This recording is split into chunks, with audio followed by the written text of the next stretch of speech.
கர்த்தருக்கு ஸ்தோத்திரம். இந்த நாளுக்கான தேவ வார்த்தை லேவியராகமம் புஸ்தகம் 26ஆம் அதிகாரம் 13வது வசனம். உங்கள் நுகத்தடிகளை முறித்து உங்களை நிமிர்ந்து நடக்க பண்ணுவார். இந்த நாளின் தேவ வார்த்தையின்படி ஆண்டவராக இயேசு உங்கள் தலையை உயர்த்துவார். இஸ்ரவேல் மக்கள் எகிப்து தேசத்தில் பல ஆண்டுகள் அடிமையாக வாழ்ந்தார்கள்.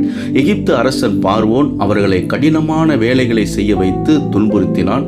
மாடுகளுக்கு போடும் நுகத்தடியைப் போல மக்களின் மீது கடுமையான பாரமும் வேதனையும் சுமத்தப்பட்டது. இதனால் அவர்கள் சுதந்திரம் இழந்து தலை குனிந்து வாழ்ந்தார்கள். ஆண்டவர் மோசேயை அனுப்பி பல அற்புதங்களை செய்து மக்களை மீட்டு வந்தார். அடிமையாகவும் பயத்தோடும் குனிந்து வாழ்ந்த அந்த மக்களை தன் பலத்தினால் விடுவித்து யாருக்கும் பயப்படாமல் சுதந்திரமாக நிமிர்ந்து நடக்க செய்தார்.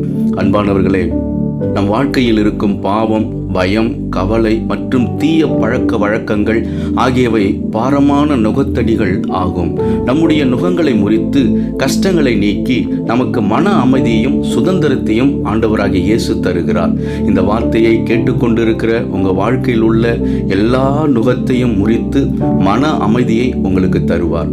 விசுவாசியுங்கள், மகிழ்ந்து களி கூறுங்கள். இயேசு உங்களை ஆசீர்வதிக்கிறார். ஆமென்.